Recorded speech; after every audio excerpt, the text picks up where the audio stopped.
Halo sahabat Ingkrah, balik lagi bersama saya Rizaldi Adrian Esa atau sering disapa Bang Iyang. Hari ini kita akan kupas tuntas terkait hukum kewarisan. Lebih enak ngobrol kewarisan bersama rekan saya di sini yang ahli di bidang kewarisan.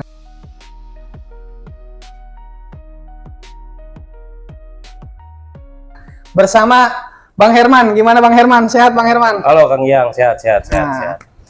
Di sini kita akan membahas terkait kewarisan Bang Herman. Bagaimana sih kewarisan itu? Apa sih itu kewarisan Bang Herman menurut pandangan Bang Herman nih? Oke, terima kasih Yang nih. Sebelumnya perkenalkan, saya Herman Kosasi dari LBH Anggrek Bulan Indonesia. Jadi kalau kita bicara waris itu sangat kompleks ya. Sebelum kita berangkat ke waris, kita harus sama-sama paham dulu apa itu kewarisan sebetulnya. Waris itu adalah peninggalan hak dan kewajiban dari yang meninggal kepada keluarga yang masih hidup. Yang digarisbawahi adalah hak dan kewajiban. Itu ya, yang kita sepakat sama-sama bahwa waris itu adalah peninggalan hak kewajiban dari yang sudah meninggal kepada yang masih hidup. Nah, dalam kita di Indonesia ini diklasifikasi menjadi 3 bagian. Yang pertama itu ada berdasarkan dengan kompilasi hukum Islam atau untuk kita yang masyarakat Muslim.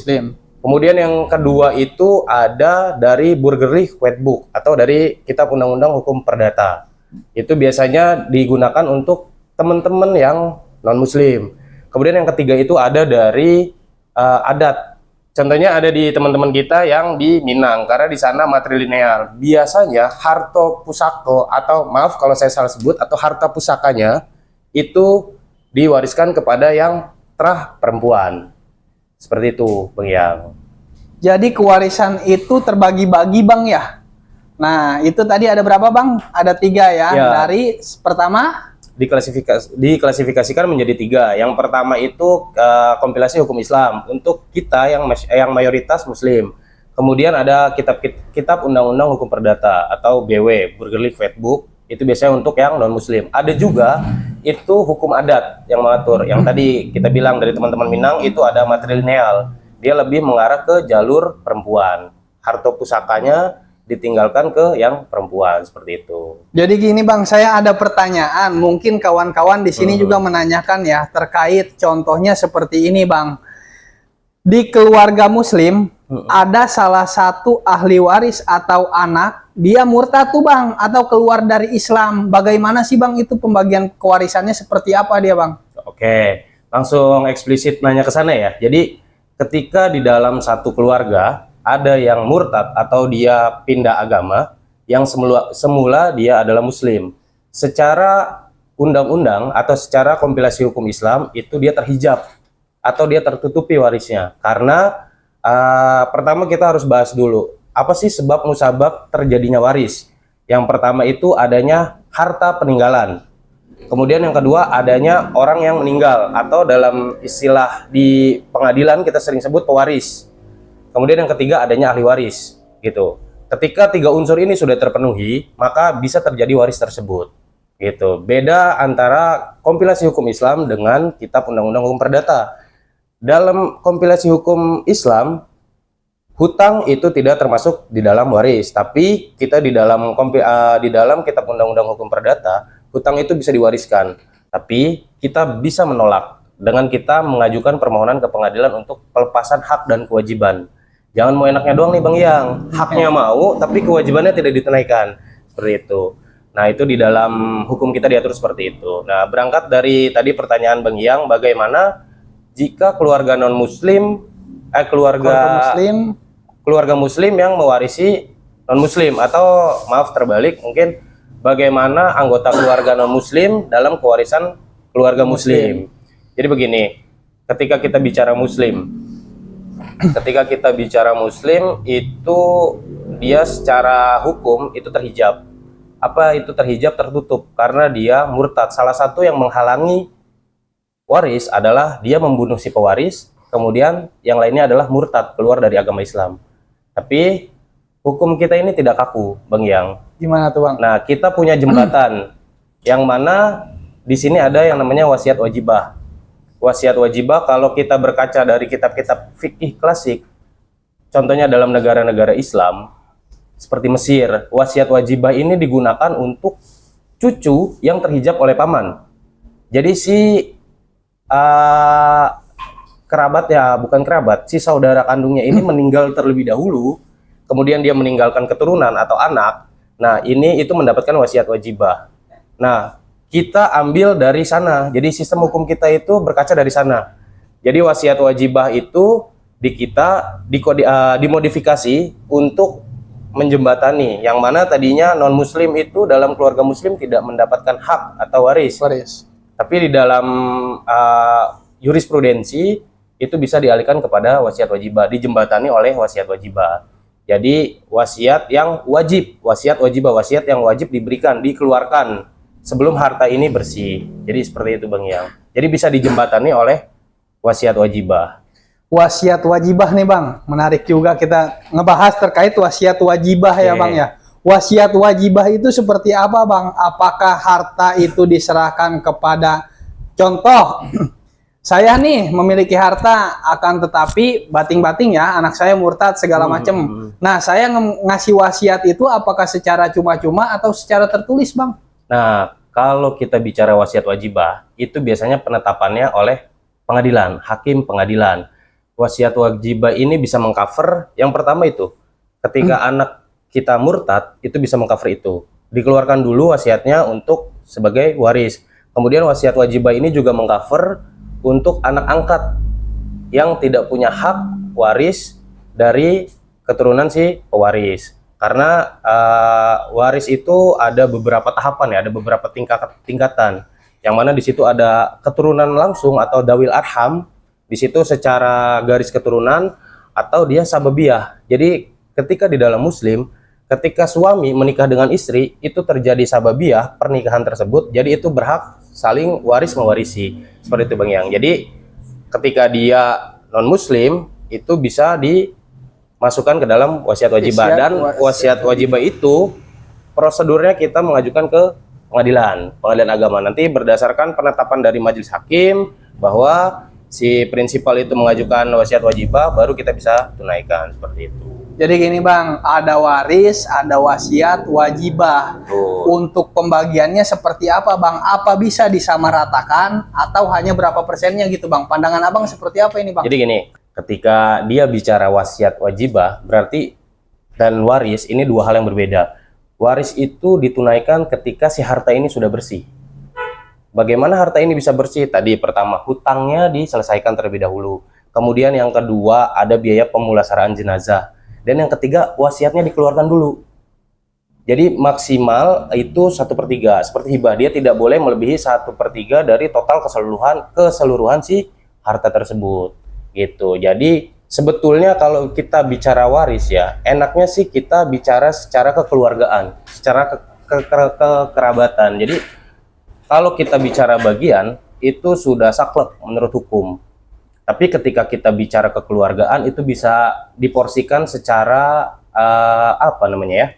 Kita bisa porsikan secara kekeluargaan lah. Jadi mau besarannya berapa, ketika itu terjadi kesepakatan, karena kesepakatan itu adalah poin tertinggi di dalam warisan ini sendiri gitu. Walaupun memang ada aturan yang misalkan si suami meninggal bagiannya berapa, jika istri yang meninggal bagiannya berapa, tapi ketika memang semua sudah sepakat, kita bagi rata ya itu sudah terjadi gitu. Jadi tidak perlu repot ke pengadilan. Gitu. Jadi seperti itu Bang. Jadi tidak bisa disamaratakan Bang ya antara waris dan wasiat wajibah itu ya Bang ya. Oh beda. Ketika waris dia ada aturannya sendiri, dan wasiat ya itu sebelum kalau terjadinya waris, wasiatnya dikeluarkan dulu 1/3 maksimal. 1/3 ya. Dari harta. Nggak bisa lebih dari itu Bang ya. Dia sama dengan hibah. Nah, luar biasa nih teman-teman. Kita udah ngebahas terkait waris, wasiat wajibah, dan cara pembagiannya sudah dikupas oleh teman kita, pakar di bidangnya terkait kewarisan. Ada lagi Bang, satu lagi yang mengganjal terkait hibah. Nah, hibah itu sebenarnya satu kesatuan atau beda dia Bang? Kalau hibah ini sebetulnya kita lihat di aturan Kamar Pengadilan Agama ya. Di situ ada Dia pertama, dia menurut Undang-Undang Nomor 7 tahun 89, kewenangan pengadilan agama itu pertama pernikahan. Pernikahan ini banyak nih subcabangnya nih. Ada perceraian, isbat nikah, harta bersama, pokoknya perjanjian pranikah ada di sini semua. Kemudian ada zakat, infak, sodakoh, dan ekonomi syariah. Nah, jadi ini beda nih antara hibah dengan waris itu sendiri. Ketika kita bicara waris, balik lagi, waris ini adalah harta yang bersih. Jadi, apa sih yang dimaksud dengan harta bersih? Harta peninggalan si almarhum atau kita sebut pewaris setelah dikeluarkan kewajibannya. Jadi dia punya hibah misalkan. Nah, hibahnya dikeluarkan dulu. Hibah itu terjadi ketika dia masih hidup. Dan itu kontan. Langsung saya memberikan aset rumah saya kepada Bang Iyang. Dihibahkan. Kita draftkan, kita buatkan di notaris, terjadi akta hibah. Jadi itu sudah beralih ke pemilikan.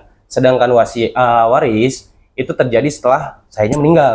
Itu jadi garis besarnya waris itu terjadi setelah adanya yang meninggal. Ketika hibah itu adalah harta yang diberikan pada saat masih hidup. Itu sih dua garis besarnya di situ. Garis besarnya.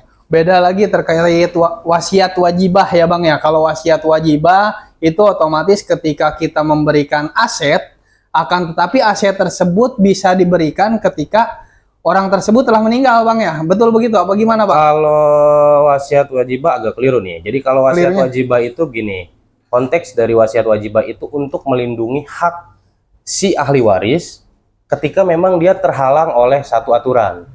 Contoh tadi, orang yang beragama non-muslim itu tidak berhak mewarisi dari keluarga yang muslim.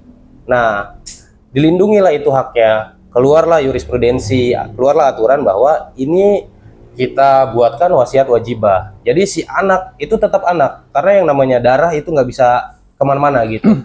Jadi haknya tetap ada, itu keluarkan wasiat wajibahnya. Gitu. Kalau memang dia punya wasiat, beda wasiat dengan wasiat wajibah ya. Ketika dia berwasiat, nanti kalau saya sudah meninggal, tolong aset saya diberikan kepada anak yatim atau diberikan kepada yayasan untuk membangun sekolah dan lain-lain. Itu ditunaikan, tapi tidak boleh melebihi 1/3. Itu. Jadi bedanya wasiat, wasiat wajibah, dan hibah nih, memang konteksnya agak mirip. Cuman kita harus tahu nih, bedanya tuh apa. Gitu sih Bang Yang. Jadi kita masuk aja Bang ke sini Bang. Abang kan suatu pakar ya, pakar terkait hukum kewarisan. Ada nggak sih beberapa perkara yang pernah Abang tangani terkait kewarisan, terus wasiat, hibah, itu seperti apa Bang teknisnya Bang?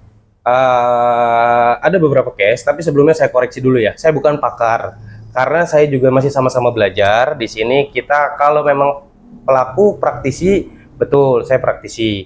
Gitu. Ada beberapa contoh case.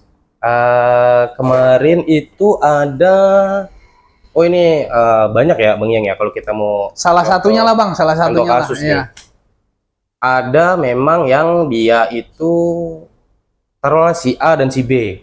Si A dan si B ini, si A dan si B, pewarisnya ini kita sebut si A. Jadi si A ini meninggal, dia kita sebut namanya pewaris, si A. Kemudian si B.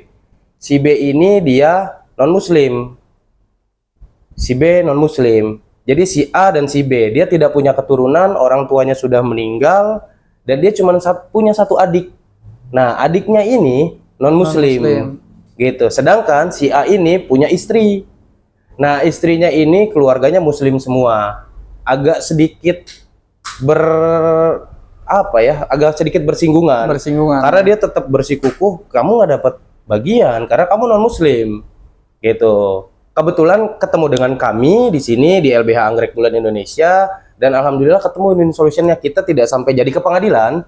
Akhirnya kita kumpulkan, kita mediasikan di luar bahwa Bu, ini betul memang dia non muslim, tapi ada aturan yang mengcover gitu. Jadi memang dia akhirnya selesai di di luar. Jadi kita tidak masuk pengadilan. Itu ada contoh kasusnya seperti itu, non litigasi.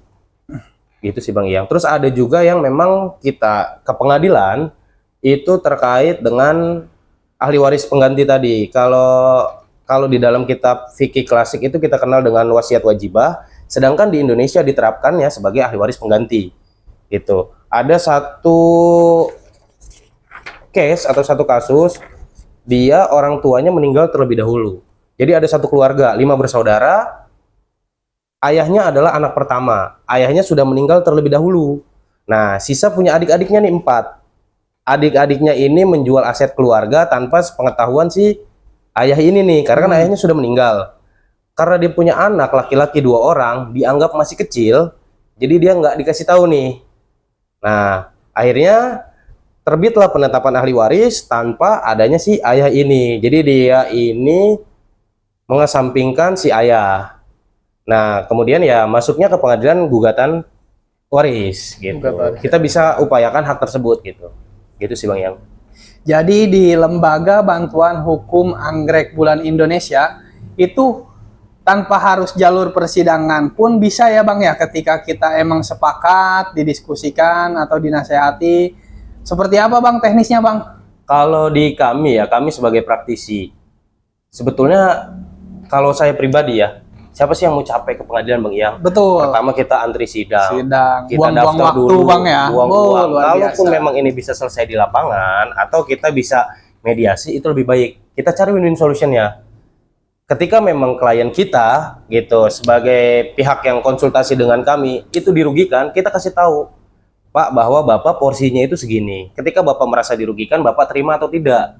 Gitu. Ketika memang dia terima, kita kasih bahwa aturannya seperti ini. Ketika dia terima, lebih enak sih kita sambil ngopi ya, di warung-warung kopi lah, atau mungkin anak-anak sekarang di kafe-kafe gitulah, sambil ngobrol, sambil diskusi gitu. Kita cari solusi gitu Bang ya. Betul, betul. Kawan-kawan atau para sahabat ingkrah yang masih bingung terkait kewarisan atau ada permasalahan hukum, mungkin di sini rekan kita Bang Herman bisa mengasih solusi Bang ya.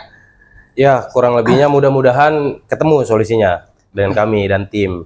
Bagaimana nih Bang kawan-kawan untuk menghubungi salah satu anggota dari LBH tersebut atau Abang pribadi Oh lah? bisa, kalau memang mau komunikasi dengan kami LBH Anggrek Bulan Indonesia, boleh. Alamat kami ada di pusat pemerintahan Kabupaten Tangerang, tepatnya ada di dekat Pengadilan Agama dan di samping Masjid Al Amjad. Atau bisa hubungi sosial media kami di mana ya? Di sini nih, sini ya. Boleh nanti japri-japri dengan admin kami, kita atur waktunya. Nah, luar biasa. Hari ini kita bahas terkait kewarisan. Mungkin ada enggak Bang penutup dari Abang atau pesan-pesan yang ingin disampaikan kepada para sahabat-sahabat ingkrah nih Bang? Oke, kalau closing statement dari saya itu, hukum Islam itu adalah rahmatan lil alamin. Jadi jangan biarkan perbedaan agama itu memecah belah, apalagi dengan keluarga. Jadi bisa dibicarakan secara baik-baik. Kalaupun memang mentok harus ke pengadilan, bisa didiskusikan dan insya Allah hasil maksud. Terima kasih. Ya, terima kasih Bang Herman telah menemani sahabat ingkrah. Terima kasih juga atas ilmunya Bang Herman. Semoga Siap. bisa bermanfaat.